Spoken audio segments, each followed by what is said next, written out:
पुंडलिक वरदा हरी विठ्ठल मध्ये आपल्याला जरा अडथळा आला. आपण आपल्या मूळ विषयाला सुरुवात करू. आपण अपरोक्षानुभूती त्याविषयी बोलत होतो, पण त्यातला किती भाग गेला मला माहित नाही. पुढचा आपण जोडून घेऊ. आता विषय घेताना आपण असा घ्यायचा आहे की परब्रह्माच्या भगवंताच्या लक्षात आलं की देवता आणि असुर या दोघांच्या मध्ये जे युद्ध झालं, त्या युद्धामध्ये देवतांचा विजय झाला. विजय झाल्यानंतर देवता गर्वाने फुलून गेल्या. त्यांनी आपला महिमा मंडन करायला सुरुवात केली. गर्व उत्पन्न झाला, दर्प झाला. आम्ही कसे जिंकलो, आम्ही किती शूर आहोत, अशा प्रकारचा अहंकार त्यांच्या अंतःकरणाला वेढून राहिला. भगवंत म्हणाला, देवता जर अशा अहंकारी झाल्या तर या देवतांचं पतन व्हायला वेळ लागणार. काही शहाणपण शिकवलंच पाहिजे, काही धडा दिलाच पाहिजे.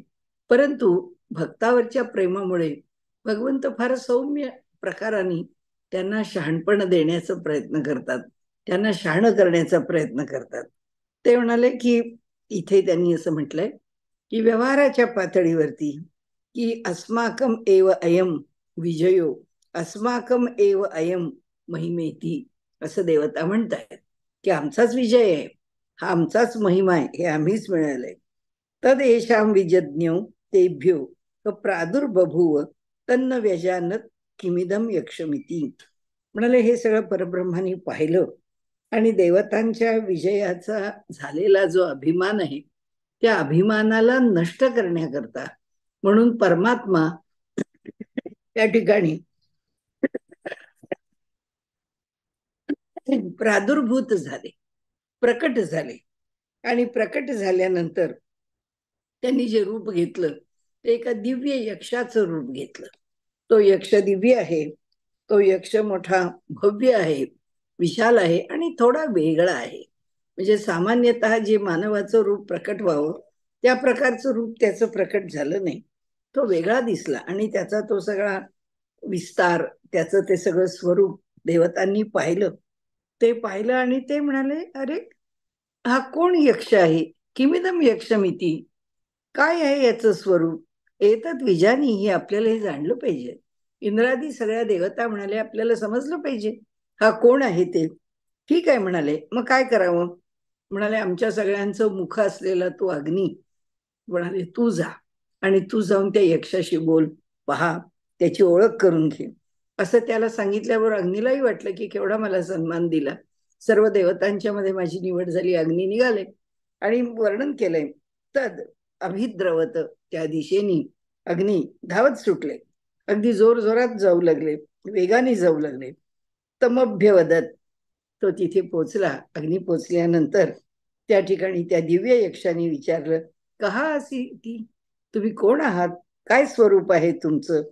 अहम अग्निही अस्मी इति, मी अग्नी आहे, मला अग्नी म्हणतात. आणि एवढंच नाही तर अहम वै, तसा तर मी जातवेदा हा अस्मी इति प्रसिद्ध, जातवेद नावानी तर खरा मी प्रसिद्ध आहे आणि लोक मला ओळखतात. त्यांना असं वाटलं की अरे, हे ओळखत सुद्धा नाहीत मला. ते म्हणाले, मग तुमच्याकडे किम वीर्यमी, काय तुमचं सामर्थ्य आहे. त्यांनी सांगितलं, सामर्थ्य, या सगळ्या विश्वब्रह्मांडाला जाळून टाकण्याचं माझं सामर्थ्य आहे, मी सर्व काही नष्ट करू शकतो. ठीक आहे म्हणाले, असं जर आपण सामर्थ्यवान असाल तर माझं एकच म्हणणं आहे आपल्याला. त्या यक्षानी एक समोर गवताची काडी ठेवली आणि त्यांनी सांगितलं की शक्य असेल तर आपण ह्या गाडीला जाळून दाखवा. म्हणाले, ह्या हे तस्मै तृणम निदधौ, त्यात ते जो तो तृण आहे तिथे ठेवून दिलं त्या तृणाला समोर. आणि त्यांनी सांगितलं की आता त्याला जाळायचंय. सर्व जवेन, सगळा जीव खाऊन सगळं सामर्थ्य एकवटून अग्निनी तद उपप्रेयाय, त्या या समोर पडलेल्या गवताच्या काडीवर जसं तुटून पडावं तसं सर्व ताकदीनिशी तो अग्नी त्या ठिकाणी त्याला जाळण्याच्या प्रयत्नात राहिला, पण कोणत्याही प्रकारे तो त्याला जाळू शकला नाही. म्हणाले, ठीक आहे, निववृते, ते आता इथं थांबण्यात अर्थ नाही, आपण त्याला जाळू शकत नाही, आपण परत जाऊया. असं म्हणून तो परत निघाला आणि तो निघून गेला. आता तिथे सगळ्यांजवळ आल्यानंतर त्यांनी सांगितलं, काय बुवा त्या यक्षाचं रूप काही आपल्याला कळत नाही, कसं काय समजून घ्यावं. तर मग त्यांनी सांगितलं, ठीक आहे, तुला समजत नाही तर काही हरकत नाही, आता आपण दुसऱ्या कुणाला तरी पाठवू. अग्नी कदाचित वायूला ते जमू शकेल, म्हणून म्हणाले की वायुम अब्रुवन. मग आता त्यानंतर वायूला सांगितलं. वायू म्हणाले, एतद विजानीही, हे वायू, याला जाणून घ्या. तर ठीक आहे म्हणाले, जाणून घेईन, त्याच्याकरता मी जरूर जाईन, माझंही सामर्थ्य काही कमी नाही. म्हणाले, किमे तद यक्षमिती तथेती. तो म्हणाला, ठीक आहे, तथा आहे, आपण म्हणालात त्याप्रमाणे मी जातो. हा यक्ष कोण आहे ते तुम्ही जाण असं सांगता आहात, तर मी जाणूनच इथे परत येतो. पुन्हा तेच तत् अभ्यद्रवत, तो सुद्धा धावत धावत निघाला. त्यानंतर तमभ्य वदत, आणि त्याला तिथे पोचल्यानंतर त्या यक्षाने प्रश्न विचारला, कोस इति, कोण आहेस तू. तेव्हा त्यांनी उत्तर दिलं की मी वायू आहे आणि माझं सामर्थ्य फार मोठं आहे, आणि ज्याला मातरिश्वा असं म्हणतात तो मातरिश्वा वायू मीच आहे, हे आपण लक्षात ठेवा, आणि त्या नावाने मी ओळखला जातो, मी प्रसिद्ध आहे. ठीक आहे म्हणाले. किम वीर्यमिती, काय तुझं सामर्थ्य आहे. त्यांनी सांगितलं की जे काही या सृष्टीमध्ये आहे त्या सगळ्याला कुणाच्याही आधाराविना, कुणाच्याही शक्तीविना, म्हणाले कुणाच्याही अधिष्ठानाविना मी त्या सगळ्याला गोळा करू शकतो. सगळं पृथ्वी तलावरचं गोळा करून मी आकाशामध्ये फेकून देऊ शकतो, अंतरिक्षामध्ये. हे माझं सामर्थ्य आहे. ठीक आहे म्हणाले. तर मी एक तृण ठेवलंय इथे, गवत ठेवलंय, गवताची काडी आहे, आणि ती काडी आहे, त्या काडीला तू उडवायचंस, उडवून आकाशामध्ये सोडायचंस. पुन्हा तेच सर्व जवेनं, पुन्हा सर्व ताकदीनी, तत् उपप्रेयाय, त्या तृणाला, त्या काडीला वर उचलण्याच्या करता तो प्रयत्न करू लागला. आता ती काडी काही हले ना, जीव खाऊन बिचारा सगळा आपला केलेला प्रयास आहे तो काही उपयोगाला येत नाही, किंवा तो प्रयास काही खरा नव्हे. त्या प्रयासाने आता काहीही घडायचं नाही याची त्याला पूर्ण खात्री पटली. खजील झाला, त्यांनी मान खाली झाली घातली, त्या अपमान झाला असं वाटलं त्याला, की अरे मी एवढ्या ह्यानी आलो आणि मला साधी एक काडी नाही उचलता. खाली मान घालून परत आला. आल्यानंतर त्यांनी इंद्राला सांगितलं की बा काय आहे आपल्याला तर काही कळत नाही, पण मी तर काही करू शकलो नाही. ठीक आहे म्हणाले. मग आता इंद्र म्हणाला, तुम्ही बाकी कोणी जाऊच नका, आता मीच जातो. आणि म्हणून अथेंद्रम अब्रुवन, आता इंद्र म्हणाला की ठीक आहे, काही हरकत नाही.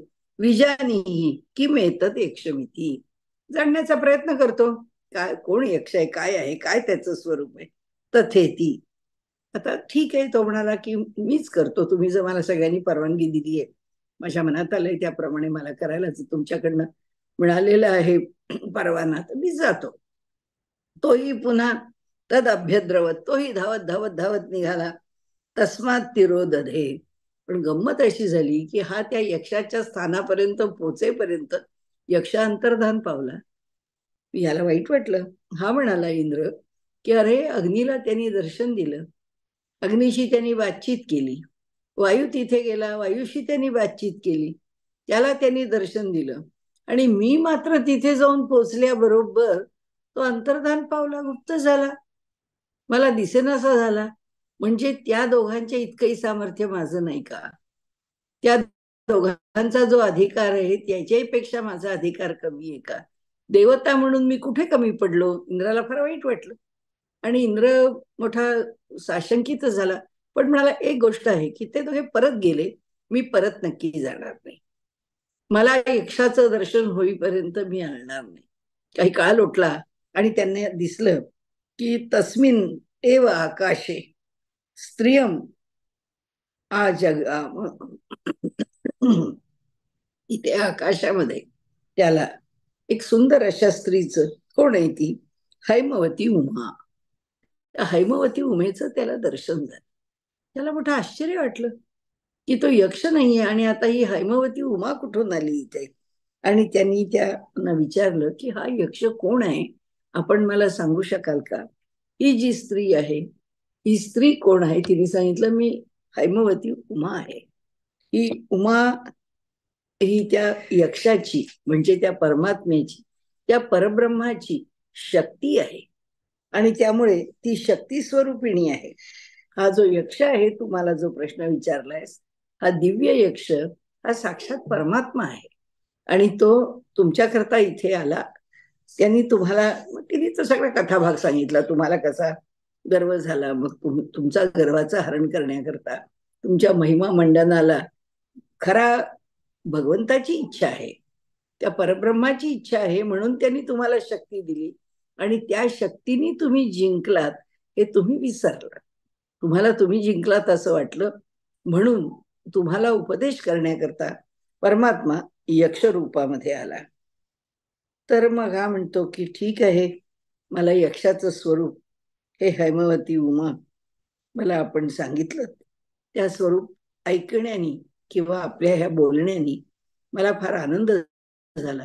पण हे ठीक झालं म्हणाले, हा सामान्य तुमचा माझा संवाद झाला, पण प्रत्यक्ष परमात्म्याचं स्वरूप काय आहे हे मला तुमच्याकडून समजावं असं मला वाटतं. आता ती म्हणते की सा ब्रह्मेती होवाच, ते ब्रह्मच आहे हे मी तर तुला सांगतेच आहे. लक्षात घे म्हणाले की हा परमात्मा तुला समजून घेणं अवघड आहे. त्याचं कारण असं की त्याची शक्ती जी आहे ती मला माझ्या ठिकाणी माझ्या रूपाने ती प्रकट झाली आहे. आता त्या शक्तीचं प्रकटीकरण तुझ्या समोर झालंय. परमात्मा असा तुझ्या समोर प्रकट नाही व्हायचा. मी तुमचा अधिकार आहे. तुमचा अधिकार का आहे? त्याचं कारण एकच आहे म्हणाले की स्पृशस्ते, म्हणाले प स्पृशुस्ते म्हणजे तू आम्हाला किंवा तुम्ही आम्हाला डोळ्यांनी पाहिलं आहे. तुम्ही आमचं दर्शन घेतलंय, म्हणजे परमात्म्याचं दर्शन घेतलं आहे. त्यामुळे पस्पृशुस्ते ही हा एक शब्द तिथे वापरला, मोठा सुंदर वापरलाय. त्यांनी म्हणाले हे जे दर्शन आहे हे डोळ्यांनी घेतलेलं जे दर्शन आहे, हे जे दर्शन आहे हे दर्शन तुम्हाला डोळे त्याच्या देहापर्यंत गेल्यामुळे डोळ्यांची जी जी नजर आहे, जे तुझं सामर्थ्य आहे डोळ्यांचं, त्यांनी त्याला स्पर्शलंय. आणि त्यामुळे डोळ्यांनी नुसतं पाहिलं नाहीये, कारण हे डोळे तिथे जाऊन भिडलेत, ते स्पर्शलेत आणि त्यामुळे तुला त्याचा स्पर्श झालेला आहे. अग्नीला स्पर्श झालाय, वायूला स्पर्श झालाय, तुलाही स्पर्श झालाय आणि त्यामुळे या तुम्ही तीनही देवता या सर्व देवतांच्या मध्ये श्रेष्ठ आहात आणि त्या श्रेष्ठ ठराल कारण तुम्हाला प्रत्यक्ष त्याचा, आपण आता म्हणलं ना अपरोक्ष, आता मला माहित नाही ते रेकॉर्ड झालंय की नाही, परंतु अपरोक्ष आणि परोक्ष याच्यामध्ये प्रत्यक्ष थेट जी भेट आहे तुमची, जे दर्शन आहे तुमचं, ते दर्शन तुम्हाला झालेलं आहे. तुमचा अधिकार फार मोठा आहे. असं ऐकल्यानंतर इंद्राला असं वाटतं की आता आम्हाला अन्य देवतांच्या अपेक्षेने आम्हाला जर अधिक ज्ञान आहे, आम्हाला जर अधिक अधिकार आहे, आपल्याला जर आमचं सामर्थ्य मान्य झालं आहे, तर आम्हाला काही तुम्ही उपदेश करा. ती म्हणते उपदेश काय करायचा? तुम्हाला बोध करण्याकरता, तुमचा अभिमान दूर करण्याकरताच यक्ष आले होते. आता काय केलं म्हणाले त्यांनी? आता आपल्याकडच्या उपासनेचा जो भाग आपल्याला व्यवहाराच्या पातळीवर जाणून घ्यायचा आहे. उपासना नेहमी 3 प्रकारांनी होते: अधिभौतिक, अधिदैविक आणि अधिआत्मिक. अधिभौतिक पातळीवरती ईश्वराचं अस्तित्व आपल्याला क्षणोक्षणी कळत असतं.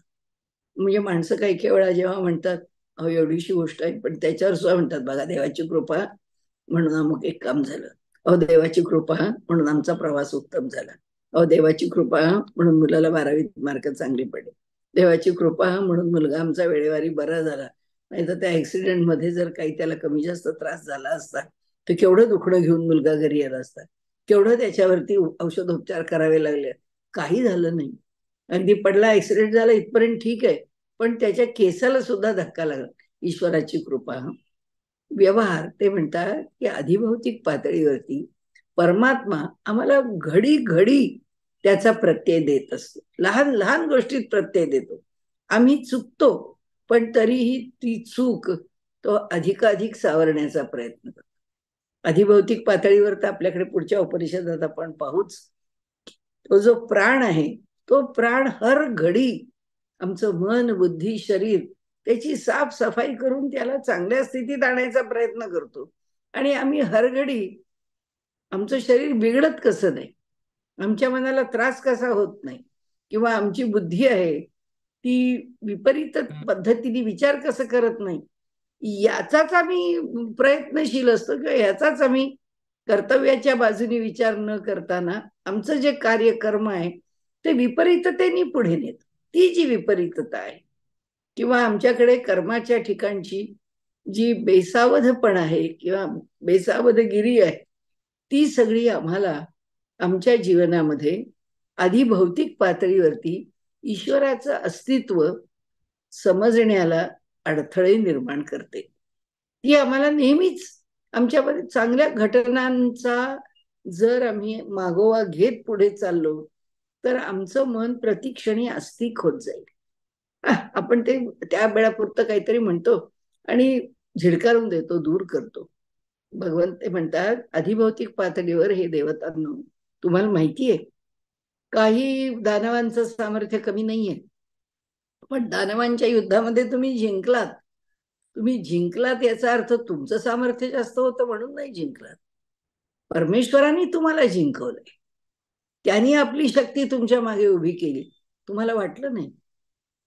त्यामुळे अधिभौतिक पातळीवरती तुम्हाला, भौतिक म्हणजे लौकिक पातळीवरती तुम्हाला गर्व झाला, तुम्ही त्या गर्वाने थोडेसे उन्मत्त झालात, आपला महिमा मंडन करू लागलात, गौरवानी इकडे तिकडे आपलं मोठेपण लोकांना दाखवू सांगू लागलात. म्हणाले हे काही फारसं बरं नाही झालं. ठीक आहे म्हणाले, तेवढ्यांनी नाही वागलं. भगवंताला तुम्हाला शिकवायचं होतं म्हणून भगवंत आला. आणि कसा आला? त्या यक्षाच्या रूपात आला. विचित्र म्हणजे आपल्याला माहित नसलेलं असं आगळं वेगळं रूप घेऊन तो आला. दिव्य रूप घेऊन आला, अलौकिक असं रूप घेऊन आला, महान असं रूप घेऊन विशाल असा आला की त्याला पाहून देवता चिंतित, घाबरल्या नाहीत पण चिंतित झाल्या की हे काय प्रकरण आहे, आणि ह्याचा निपात करायची जर वेळ आली तर आम्ही कसा करणार, आम्हाला करता येईल का? हा जो त्यांच्या मनामध्ये निर्माण झालेला संभ्रम आहे किंवा त्यांच्या मनात आलेला विचार आहे, त्या विचारामध्ये म्हणाले तुम्हाला, अग्नीला, वायूला आणि इंद्रा तुलाही भगवंतानी जे दाखवलं, हे जे रूप आहे, हे रूप त्यांनी जे दाखवलं, त्या अग्नीलाही दाखवलं, वायूलाही दाखवलं आणि तुलाही दाखवलं. ते रूप कसं आहे? क्षणभर वीज चमकून जावी असं आहे.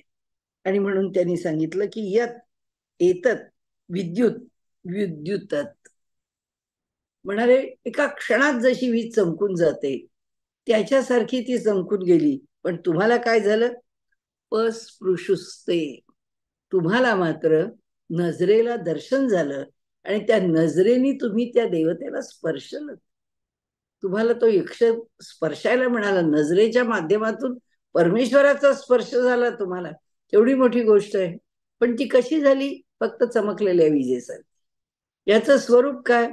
म्हणाले हे अधिदैवत स्वरूपाची देवताच्या उपासनेचं स्वरूप आहे किंवा दृश्याचं स्वरूप आहे. देव कसा दिसला? आपल्यालाही दिसतो. एखाद्या क्षणी आपल्याला सुद्धा असा काही दिव्य साक्षात्कार होतो, असं काही आपल्याला दिसतं की त्याच्यातून कळतं की अरे भगवंत आहे. आता रामलल्लाच्या प्रतिष्ठापनेला आज बरोबर महिना झाला. लोकांनी आपापल्या अनुभव जे टाकलेत त्या अनुभवांमध्ये काही कमी अलौकिक अनुभव आहे, क्षणात येऊन गेलेले अनुभव आहे. क्षणभरामध्ये माणसांची मनं पालटली आहेत. एका क्षणात त्या मूर्तीकडे पाहिल्यानंतरचे भाव कशाने बदलले? असं का घडलं?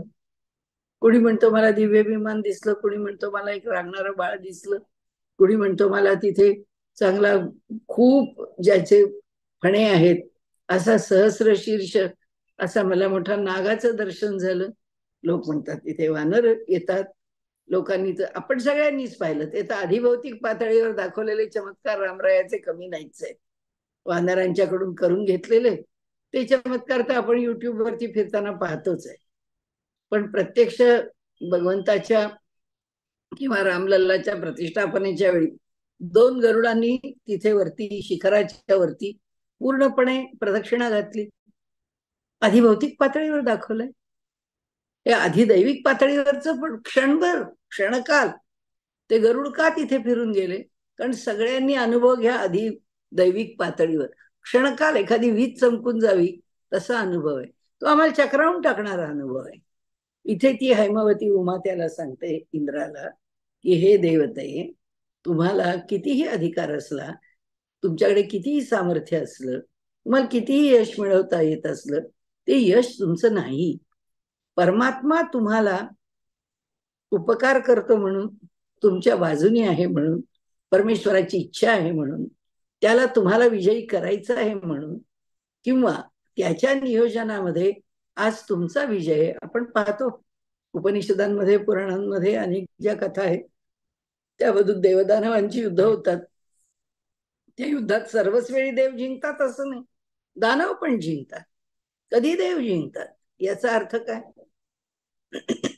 ईश्वराची इच्छा आहे, यांना जिंकवायचं का त्यांना जिंकवायचं. तेव्हा ती सांगते की इंद्रा हे लक्षात ठेव, हा जो आदेश आहे ना, आदेश याचा अर्थ सांकेतिक उपदेश आहे. जसं आपल्याला सांगितलं जातं सकाळी लवकर उठा, लवकर आंघोळ करा, लवकर निजा. याचा अर्थ काय? एषा आदेश, हा आदेश आहे. आता आम्हाला आणखीन खोलून काय सांगतं? लवकर निजे, लवकर उठे, तर या ज्ञान संपत्ती आरोग्य भेटे, फळासहित सांगितलं. किंवा स्तोत्रांमध्ये फळासहित सांगितलं. हे आदेशच आहे. पण हे कसे आहेत? हे संकेत आहे. आणि हे आदेश सांगताना सांकेतिक शब्दामध्ये सांगितलेलं असतं. वेद इतकं खोलून सांगतो असं नाही.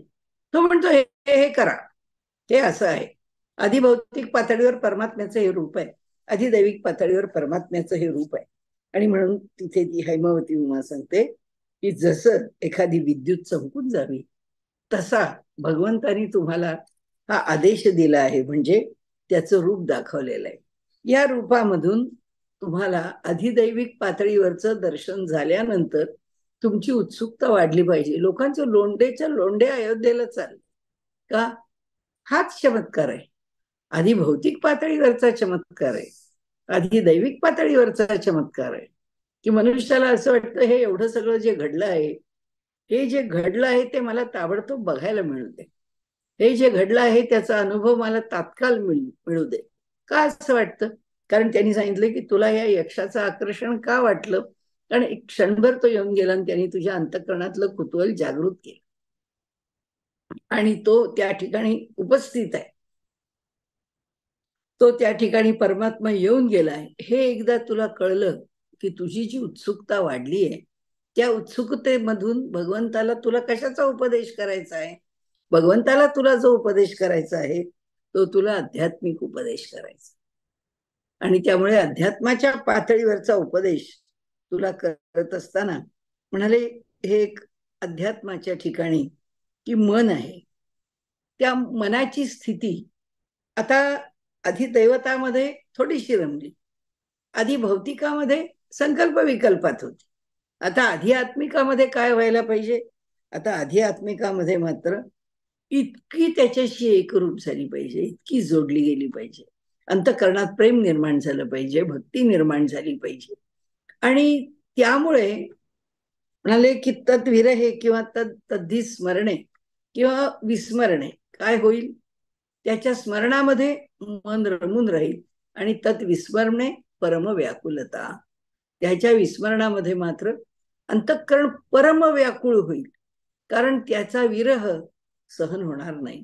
त्या भक्तीमध्ये भगवंताचं स्मरण माझ्या मुखात राहिलं नाही, भगवंताच्या विषयी माझ्या मनातला भाव कायम राहिला नाही, मन थोडस इकडे इकडे कल्पनेमध्ये विकल्पामध्ये गेलं तर त्याला ते सहन होणार नाही.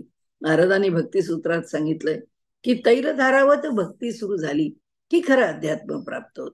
तेव्हा ती हैमवती उमा इंद्राला सांगते, इंद्रा अशी भक्ती तुम्हा देवतांच्या ठिकाणी प्राप्त व्हावी याच्याकरता म्हणून यक्ष रूपामध्ये तो आला आणि त्यांनी तुला दर्शन दिलं. पण म्हणाले तुला उपासना करावी लागेल. आणि आदेश काय दिला की उपस्थितव्यम, की तुम्हाला उपासना केली पाहिजे. कशा करता? आधी भौतिक सुधारण्याकरता. कशा करता? अंतःकरणाची स्थिती सुस्थिर आणि चांगली राहण्याकरता. पण उपासना कशाची करायची आहे? त्याचं नाव देताना त्यांनी त्याला तद्वनम असं म्हटलंय. आणि त्याचा अर्थ करताना असं सांगितलंय की ते साक्षात जे उपसितव्यम, ज्याची उपासना कर, असा जो मी आदेश देतोय, त्या आदेशाच्या मागे त्याचं रूप कसं आहे? आनंदमय, आनंद घन. म्हणाले तो सच्चिदानंद रूप आहे. तर तो कसा आहे? सच्चित आनंद घन आहे. आता तुला उपासना करायची. उपासना कशाची करायची? ज्याची उपासना करायची तो आनंद रूप आहे. म्हणून तुला आनंदाची उपासना करायची. म्हणजे भक्तीत कशाची उपासना केली जाते? सतचित आनंद, यातल्या आनंदाची उपासना केली जाते. हे उपनिषद आपल्याला सांगताय की त्यातल्या आनंदाची तुला उपासना करायची आहे. आता तो सांगतो की हे उपनिषद जे आहे ते तुम्ही मला सांगता आहात, किंवा या ब्रह्मासंबंधी ही जी उपनिषदातली रहस्यमय विद्या आहे, ब्रह्माला जाणण्याची विद्या, ही जी उपनिषदात सांगितली जाते तिला ब्रह्मविद्या असं म्हणतात. तर इथे त्याचा उल्लेख केला आहे त्यांनी की ह्या उपनिषदांनी मला हे सगळं सांगितलं. गुरुजी म्हणतात याच्या माध्यमातून मी तर तुला सगळंच सांगितलेलं आहे. जी रहस्यमयी अशी ब्रह्मविद्या आहे ती श्रोत्रस्य श्रोत्रम पासून जो प्रत्येक मंत्र आहे त्या प्रत्येक मंत्राने तुला ब्रह्मविद्या सांगितली. त्याच्यावर तू चिंतन कर, त्या कथेवर चिंतन कर, त्या दृष्टांतावर चिंतन कर, म्हणजे तुला आपोआप काय ब्रह्मविद्येचं स्वरूप आहे ते कळेल. तो म्हणतो खरं आहे, तुम्ही मला हे सांगितलं खरं, पण तरी सुद्धा ह्या रहस्याला मी नाही समजू शकत.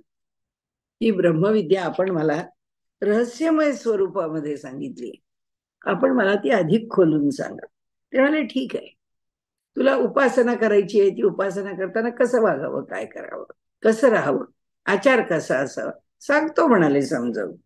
त्यांनी सांगितलं की तस्यही, या ठिकाणी त्या रहस्यमयी ब्रह्मविद्येच्या ठिकाणी आपल्याला काय सांगितलंय? तपो दमहा कर्मेती प्रतिष्ठा वेदाहा. वेदांच्या मध्ये हे सगळं सांगितलेलं. वेदाला मी हे जाणलेलं आहे, किंबहुना वेदांकडून आम्हाला ते समजलेलं आहे की मनुष्याची उपासना चालू असताना या 3 गोष्टी त्याला चुकवता येत नाहीत. एक तप. तप म्हणजे आपलं जे दैनंदिन जीवन आहे, जे आपल्याला चालवायचं आहे, काटेकोरपणे चालवणे, ते तपच आहे.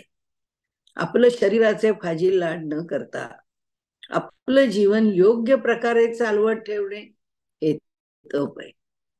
दुसरं सांगितलं दम. आपल्या इंद्रियांच्या ठिकाणी ज्या इच्छा, तुकाराम महाराज म्हणतात तसं, आली उर्मीस आहे तुका म्हणे तोची साधू आहे, की आत्ता काहीतरी खावंसं वाटलं, थांब 5 मिनिटं थांब. आपण आपल्या घरातल्या मुलांच्या करता सुद्धा आता जेव्हा फाजील लाड करून झाल्यानंतर मुलं बिघडायला लागली आणि चमत्कारिक वागायला लागली, तेव्हा आपल्याला कळायला लागलं की नको हे मुलांना शिकवावं लागतं.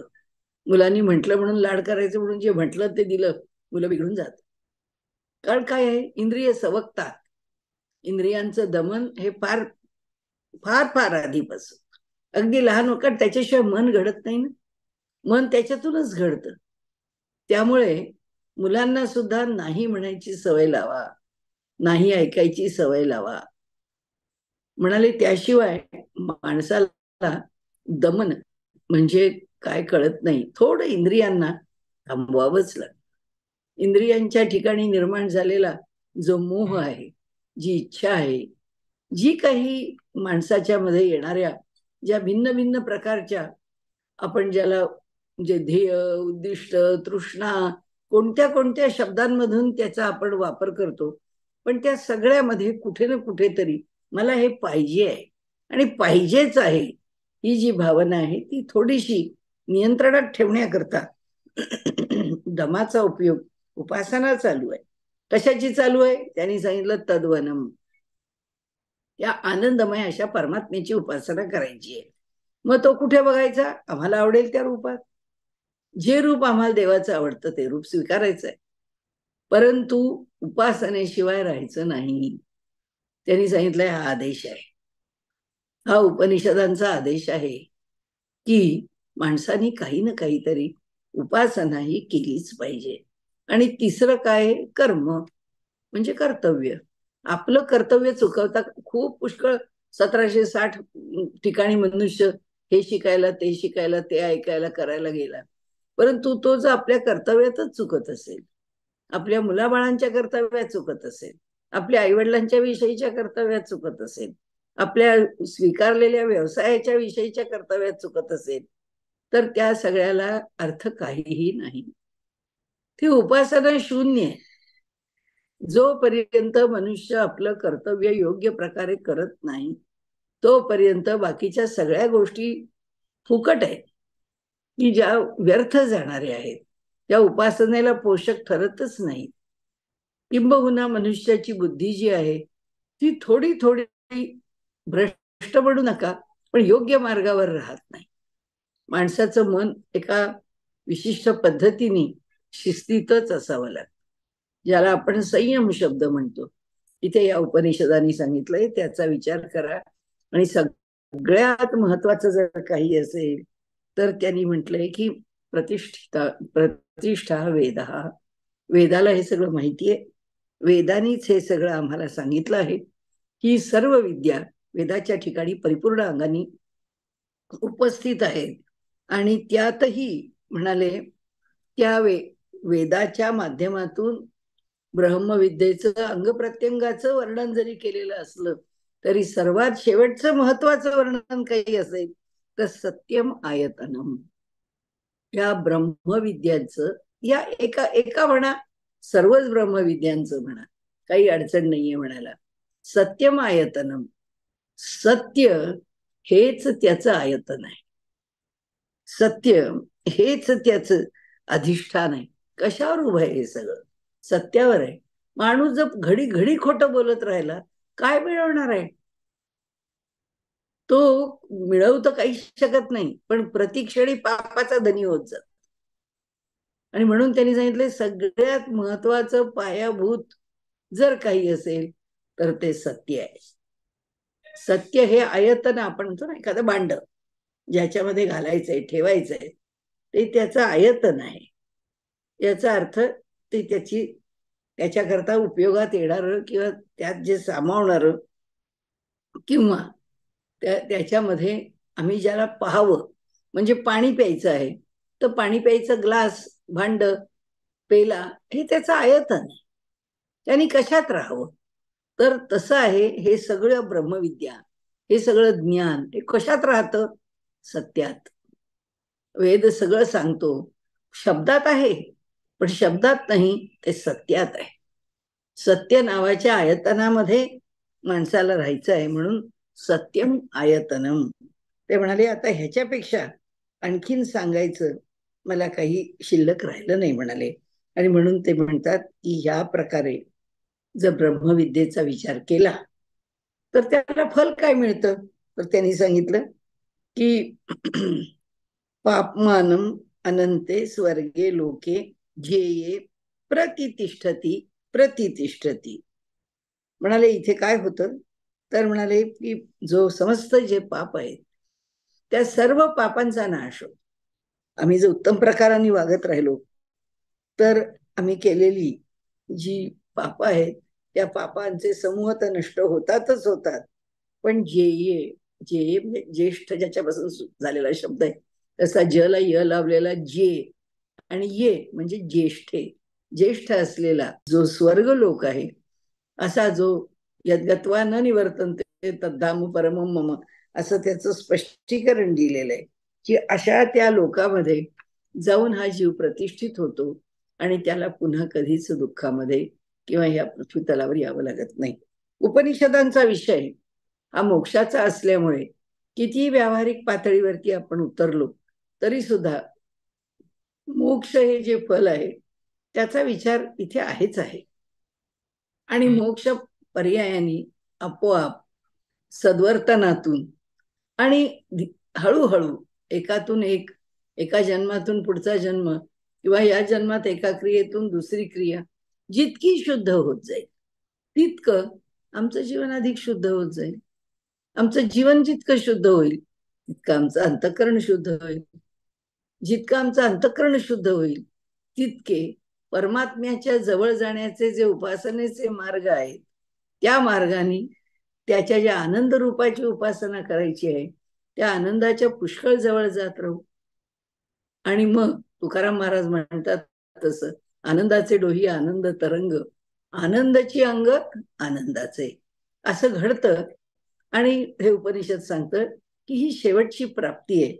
आणि त्यामुळे व्यवहाराच्या पातळीवरती आपलं जीवन बेतताना आपण कसं बेतायचं आहे त्याच्या संबंधाने अगदी थोडक्यात एका छानशा कथेच्या रूपाने आणि अधिभौतिक, अधिदैविक आणि आध्यात्मिक पातळीवर भगवंतांनी दिलेल्या वेळोवेळीच्या सूचनांना किंवा दाखवलेल्या काही संकेतांना जर आम्ही थोड्या ना थोड्या प्रमाणात जरी प्रतिसाद देत राहिलो तरी सुद्धा आमच्या जीवनामध्ये हळूहळू बदल झाल्याशिवाय राहणार नाही.